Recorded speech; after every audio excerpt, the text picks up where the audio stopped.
Jacob said, I will be presenting on eliminating sex education barriers because it starts at home and supporting caregivers in identifying and responding to those sexual behaviors that sometimes we may see. Just a little bit about me first. I received my bachelor's in psychology in 2014 from Lindenwood University in the St. Louis area. During that time, while I was working towards undergrad, I worked as a direct support professional, working with adults with disabilities. Later, after I got my bachelor's, I worked as a QDDP for ISLs, so individualized supported living homes in the St. Louis area. Did that for several years, and then life kind of happened, and I decided to get a master's in applied behavior analysis. I graduated with that from Arizona State in 2022 and was board certified in 2023. I did complete my initial practicum at Empowered, where we specialize in sexual behaviors. And then went on to get a further certification as a certified behavioral sexologist earlier this year. So some of our objectives here today, going to keep them pretty basic. You all will be able to name one way caregivers can apply some sex education practices in the home setting. We'll determine differences between sexual behaviors and sexual presenting behaviors. And then I would love for you all to be able to identify at least two possible ways to respond when sexual or sexual presenting behaviors occur. Before I give any talks about anything sexual, I like to just give a statement about your consent, since some of this stuff can be a little bit uncomfortable. I'm certainly not going to make you stay. You can leave at any time if you feel the need. You can also shut your eyes, shift your focus elsewhere, and engage in any self-care or breaks that you might need. Not gonna judge if you need to walk away for a few minutes. People need breathers sometimes, and that is perfectly fine by me. Also, there might be times when I do say graphic words. It might take you aback a little bit or describe some things in detail that could be disturbing. I'm not going to show you anything pornographic though, but I may, without intent, make statements that go against your value system or your specific faith system's beliefs. In my professional role as a behavior analyst, I'm a scientist of humans, first and foremost. I want to study behavior and change it. So I strive to be respectful of everyone's beliefs, but also recognize my own biases. If you do ever have any disagreements or just want to talk, you can feel free to reach out to me after the presentation is over. So we're going to go ahead and get straight into objective 1, naming a way that you all can apply sex education practices in the home setting. We'll start with some definitions, just because I will be highlighting these things throughout the presentation. So autonomy is just the right to have freedom to make choices for ourselves. And kids, even as little as 1, are trying to find their footing and have their own autonomy. Then also consent, hugely important, as well as assent. That's just a repertoire of skills that reflect asking and obtaining permission, watching for body language, listening for tone, responding accordingly by only moving forward when everything points to a yes. The difference between consent and assent has to do with age. The legal age for consent in Kansas is 16, and in Missouri is 17. So at that age, it's presumed somebody can give consent unless they have a guardian. If somebody has a guardian as an adult, they cannot give consent and can only give assent. So assent is essentially the same thing as consent, but for somebody with a guardian or that is too young to consent.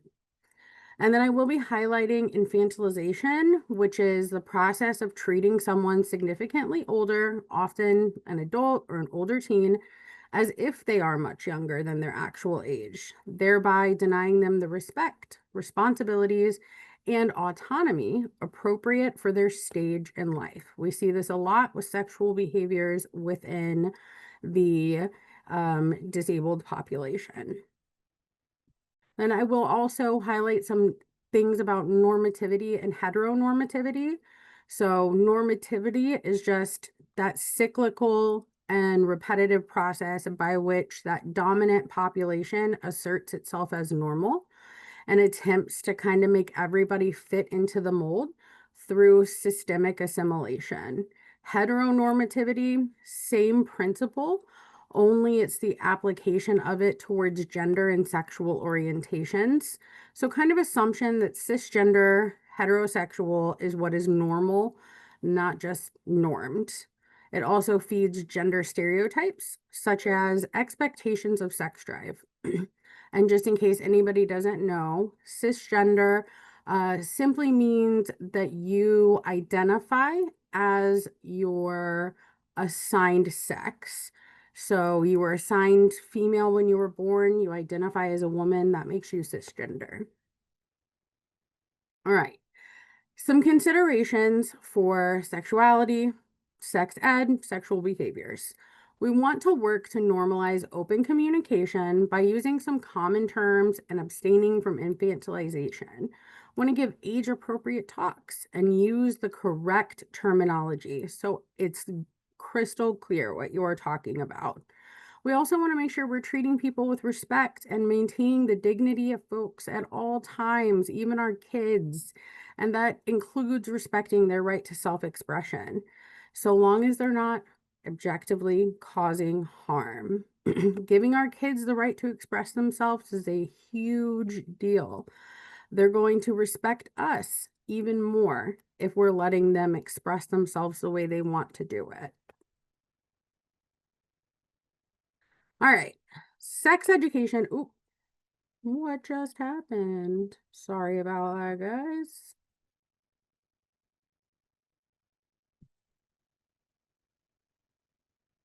Sex education starts much younger than you would expect. So toilet training. Toilet training is really the beginning of where sex ed starts. We want to be teaching kids anatomically correct names for body parts during this time. This actually has been proven to help prevent molestation by discouraging predators, because kids that know the correct terminology for their body parts typically seem a little bit more confident and can communicate what is happening to them. So the birds and the bees talk. A lot of parents don't give this until kids are much older. We might not feel like a kid is ready, might want to give it when they're teenagers. But as it turns out, a large portion of kids are accessing porn online between the ages of 10 and 17. 54% of teenagers say that they have seen porn at some point in time. 51% of boys and 32% of girls said that they saw porn prior to turning 13. Only about 19 to 37% of these kids sought it out intentionally. The vast majority of them are coming into contact with this accidentally. I know that I have heard of kids that I have worked with even finding and coming across pornographic videos that are of characters that they like Mario and Princess Peach.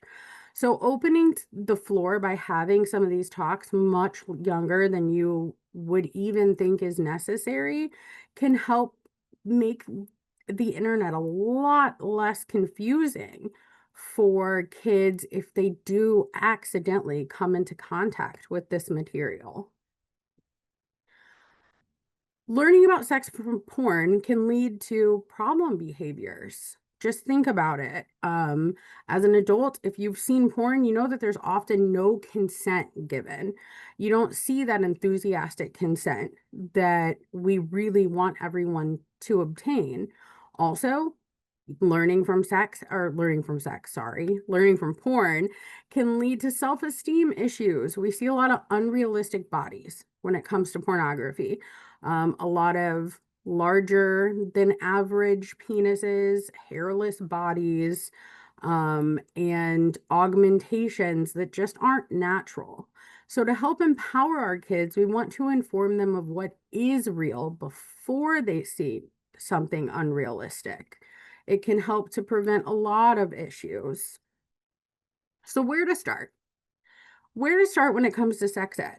We really want to start with boundaries. Some of this stuff might not seem like sex ed, but it's a building block and is a huge part of sex ed. So, starting with boundaries happens so young. By age 1, children are actively learning boundaries. I actually have a 1-year-old, and he has slapped us in the face a few times. Being consistent is key to communicating. That is a no. You can't touch me like that. If you do, I will put you down. And being firm, having that consistency teaches those boundaries. Also respecting their boundaries, teaching them about consent and assent, teach them about saying no. Never ever force a yes, not even a hug, because this allows for that autonomy. If they're not feeling it, they shouldn't be required to give it, even if it is a relative and they haven't seen them in a while, because that can teach them that, hey, well, it's okay to violate consent sometimes because they violated my consent then. And we don't want to teach that.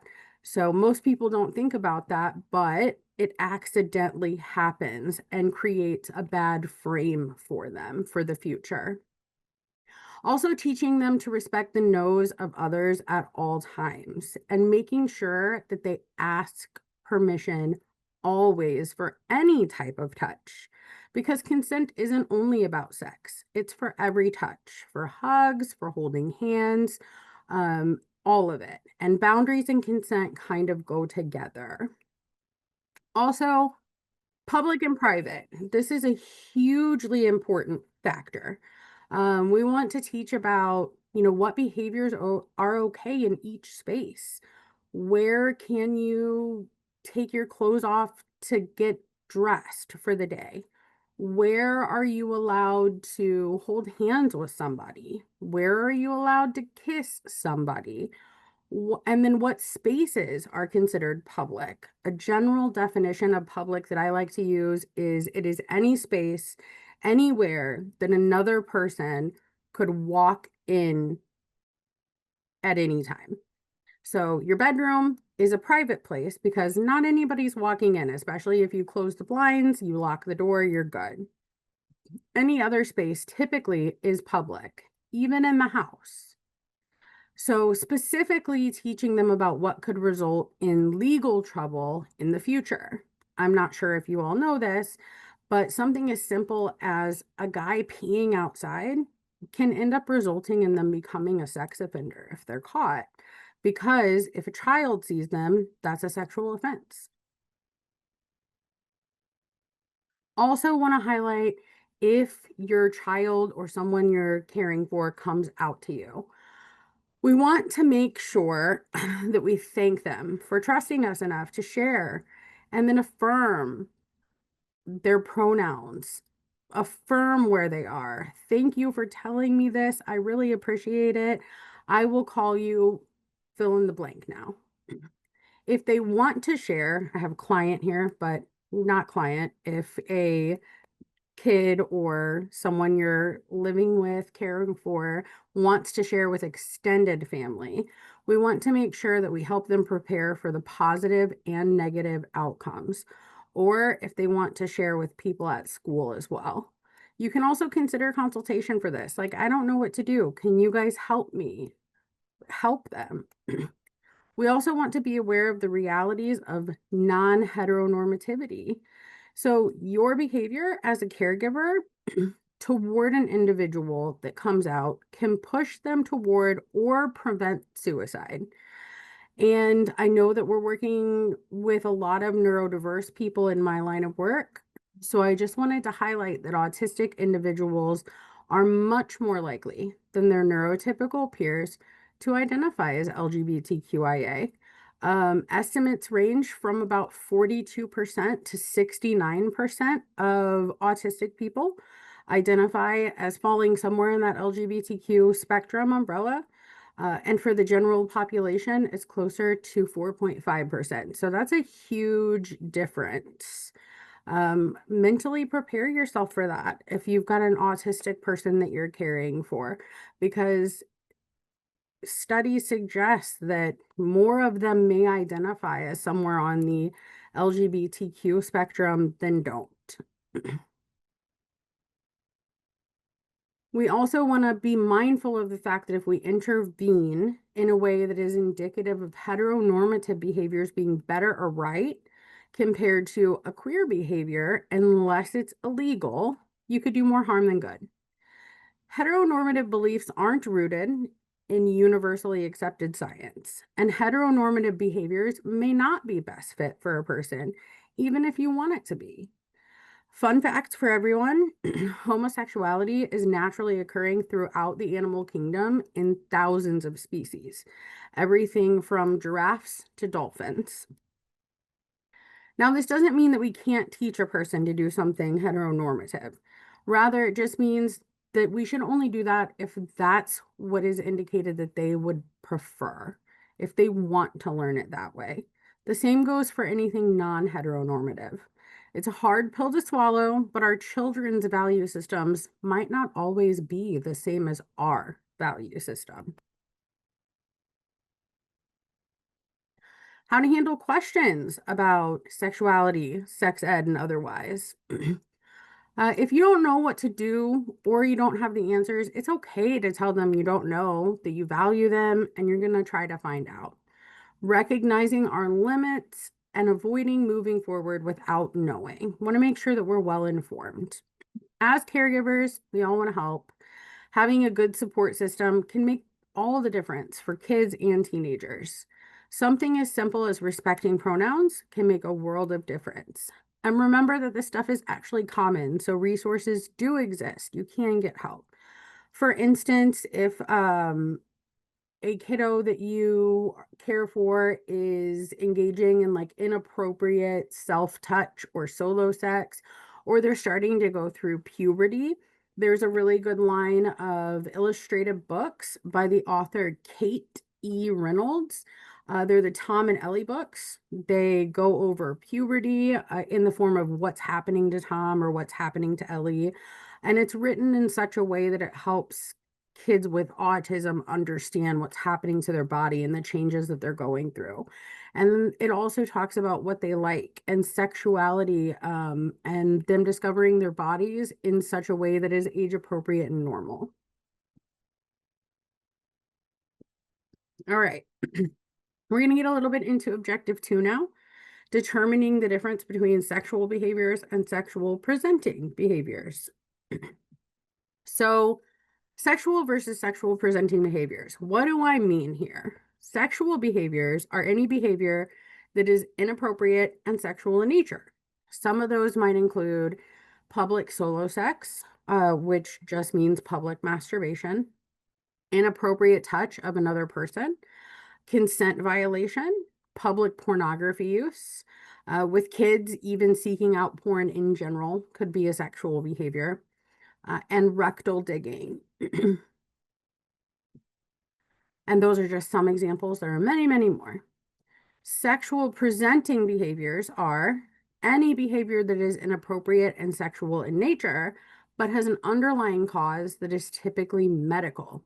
Some of those could include public solo sex, ineffective solo sex, rectal digging, and priapism. So a lot of those are the same. How can you tell the difference? For solo sex, looking for signs of what we refer to as effective release. If you have to come to one of us for a consultation ever, we'll probably ask about that. Effective release just means, are they finishing? Are they ejaculating? Are there signs of that? If you're still doing laundry, you'll see some signs. So pay attention for that just in case it's asked. Paying attention to what is happening both before and after the behavior. Are you noticing that some of this is happening right after they go to the bathroom to have a bowel movement? Are you noticing it's happening when they haven't had one for an extended amount of time? What's going on right afterwards? How are you correcting it? You can track all of these things if needed, because if you do have to come for a consultation or ask questions, giving us as much information as you can is going to help us come up with answers much quicker. Tracking bowel movements, hugely important to decide, is this sexual or is this maybe medical? Because when it comes to rectal digging, I have seen where it is sexual in nature and they need some help shaping that and making it safe. I have also seen it where it is because of constipation. So it's not at all sexual in nature. And we just maybe need to help them out with some medication that will clean out their bowels. So it really is, based on what information you can give us and where we find the answers. Also, knowing medication side effects, hugely important. Many medications can cause sexual presenting behaviors to occur. Some common medications for kids with autism can cause those sexual presenting behaviors specifically. I know a lot of kids are on Abilify, which can include side effects such as priapism and unusual compulsive urges, which includes sexual urges. So if you notice they're on 10 or 15 milligrams of Abilify and all of a sudden they're talking about, I want to do something that's incredibly uncharacteristic for them and inappropriate, it may be the medication. And you might have to try lowering the dose, going to a different medication. Priapism, for anybody who doesn't know, is when they have a prolonged erection that doesn't go away. Clonidine can also have side effects, and that is another one that I have seen a lot of kids on the spectrum on.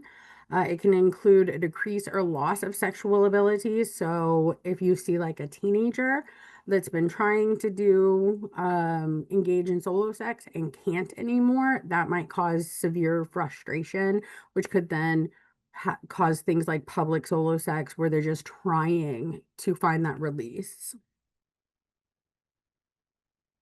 Okay, into objective 3 now, how to respond when those behaviors do occur. So often, just important to note, it's often individuals with intellectual and developmental disabilities are left out of heteronormativity and they're victims of infantilization because they're not seen as being inherently sexual. They're not seen as having sexual urges. It's not true at all. Sex is one of the very few unconditioned reinforcers, just meaning we do not have to learn that that is rewarding because it is what continues our species. So pretty much everyone, aside from people who are asexual, have some sort of sexual urges. So that just means that often these individuals that do have those disabilities get little to no sex ed, not even in school if they're in special ed programs. They'll get restricted access to sex either later in life or when they are, older teenagers, and or get restricted or forced contraceptives. Solo sex is seen as weird, and some of these kids are often shamed for any sexual behaviors, especially that occur when they're a little older. Also, it's very likely that they might have their identities kind of looked down on. So, because queer expression is sometimes viewed as a mistake due to them not understanding. So it's corrected. Think stuff like conversion therapy, shame, just telling them they're autistic, so they must not understand what gender means. They can't understand that, it's too complex. And that happens more than you might think. So addressing those sexual behaviors at the onset. So when it occurs, remember, not all sexual behavior is inappropriate. Sometimes it is developmentally expected. Are you aware of what that means? Maybe educate yourself a little bit on what is developmentally appropriate and expected for what age. And then is it an allowed time or space? Were they in their room and you walked in on them? Okay. If it is contextually appropriate like that and it's happening in private, there shouldn't really be a concern. Is it really rooted in your preference and your bias rather than an actual need? So in those cases, we might come in if you wanted a consultation, and the education focus might really be on the parents and the caregivers. We might be doing some caregiver training to help you identify what is normal, what is appropriate, and how best to interact with that behavior. When it's inappropriate, though, we want to consider the following elements. Is everyone safe, including from legal consequence? If not, then your first step is to do what you can, do what is within your abilities to ensure everyone is safe. Then you want to consider, do you know the answers? If you have the accurate and unbiased information, open that floor for discussions. It's okay to be slightly uncomfortable. I'm sure your kid is too. If you need to have these conversations, I heard someone recommend recently doing it in the car helps kids be able to open up a little bit. You guys are in a smaller area together, but also there's not forced, awkward eye contact. I thought that that was a really interesting take, and I think that it could help a lot of kids.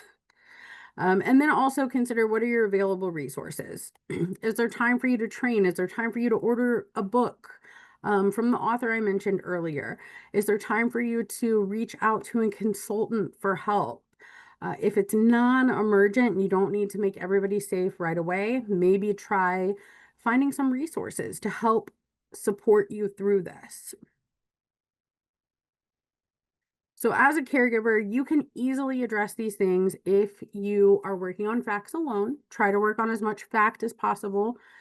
Genital hygiene is a big one, especially as kids are getting a little bit older. We want to make sure they know how to clean their genitals. We want to make sure that girls are wiping correctly, and they're not using soap that gets into the vagina. They're only using it on the vulva. We want to make sure that if a boy is uncircumcised, he knows how to pull back his foreskin to clean everything. Because if we're not doing those things, if they don't know how to appropriately clean their genitals, they can end up having behaviors that look sexual but are sexual presenting because they could potentially end up with an infection of some sort. Also, general consent and assent language in education, we want to make sure we're teaching that from the time they can talk, if possible. That assertive language and autonomy awareness skills, they're huge. We really want to work on those. A5 is against the law is a really good curriculum that y'all could find and use as a resource when you're looking for ways to teach consent and assent. Public versus private, like I mentioned earlier, basics of anatomy, just really teaching them the appropriate names of body parts, not even just of their body, but also of other bodies, so they can tell you what they're seeing as well. And then a huge one for parents and caregivers to talk about is social media and online safety. Our kids are online so much now, and it's so much different than when we were children. So just teaching them what they can and cannot tell strangers about, and really monitoring their internet and letting them know, what is safe, what is unsafe, and what can happen if they're unsafe when they're online. If you felt like you need help, you can call an expert. We have a whole agency here that does consultations and helps out with stuff like that. Some behaviors that we work with, public solo sex or masturbation, grinding or humping of adults by a child. You definitely want to do some digging with that one, because it's possible that if they're doing that, they're either seeing something or have experienced something that they haven't told you about. Non-consensual sexual touching of anyone, we want to make sure that we can help you out with that, because if that continues into adulthood, it could end up resulting in some legal charges. And then if they're expressing an identity that you're unsure how to navigate, you can reach out and we can help you. So what to do in the short term for your immediate response if a problematic sexual behavior is directed at you. You want to avoid giving attention, because attention could be or could become the function of the behavior if you give that attention. Use a cover story or an excuse for engagement with them, unrelated to the behavior. So let's say they're sitting next to you and they try to put their hand in your shirt or something random like that. You can ask them, hey, can you go grab that for me? And just make up something for them to grab from the other side of the room. Separate them from the behavior without giving attention. And then when they have a motivation to engage, present a basic contingency for moving into contextually appropriate behavior. Like if you want to watch a movie with me, you have to have your pants on, just something basic. So that's just like making a rule for something that requires appropriate behavior. If it's directed at a peer, again, we want to avoid giving attention, use a cover story to split them up, any cover story to get them away from each other that is unrelated to the behavior, and get them engaged separately. Check in on the peer later. Don't imply that it was traumatic. We don't want to assume that it was traumatic, and how you respond can prevent or incite it being traumatic. Just be like, hey, how are you doing? Do you need to talk about anything? Check in with them. More things that we can help with if you need a consultation. If they've come out to you and you don't really know how to support, if they are expressing a gender identity that you are unaware of, or a gender orientation that you're not quite sure what it means, reach out for a consultation. If you're noticing that they're trying to have solo sex anywhere and everywhere and it's not resulting in anything, reach out. We can give a consultation. Any non-consensual sexual touch, we don't want any of that. Same with kink identities and or behaviors, harassing or stalking, and then compulsive or illegal porn viewing. Other things that we can help with is just more autonomy and consent, puberty, gender and sexual orientations, flirting and harassment, relationships and progression like sex and marriage, sexual safety, online dating safety, and then porn literacy, helping people determine what is legal and what is illegal. Sometimes before coming to a sexological consultant, you might want to talk to an MD first. Like I talked about earlier, those behaviors that could appear sexual in nature are not always sexual in nature. Those psych meds can cause sexual dysfunction and lead to sexual behaviors, and other medical issues could also lead to perceived sexual behaviors like UTIs, yeast infections, elevated PSA levels, ineffective release during solo sex, constipation. There are so many things that could be the magic fix all for the behaviors you're seeing, that are really easy to fix, that you would want to check out first. And just some random food for thought. These are a couple of articles that you can check out if you wanted to, that kind of argue for the need for adequate sex ed for autistic adults, especially those level 1 higher functioning autistic adults, because the level of sexual knowledge that someone with autism has is not an indicator of success in relationships. They're not always able to generalize from media to life without assistance. So we really want to help and provide sex education for people who are autistic as well. Autistic women are more apt than autistic men to have relationships, and of men, those that are gay or bi are more likely to have relationships than the ones who identified as straight. And also, we want to keep in mind that about 1/3 of autistic adults have been denied affirmation of orientation on the grounds that they're just autistic and don't really understand abstract things like gender. Kind of messed up. Just the last thought is it's okay to not know something or to not have the answers at any given moment. Rather than try and think of something that just fits and risk biases or preconceptions coming to that forefront, it's okay to say, I don't know, but I care, so I'm going to find out for you. All right, those are some references.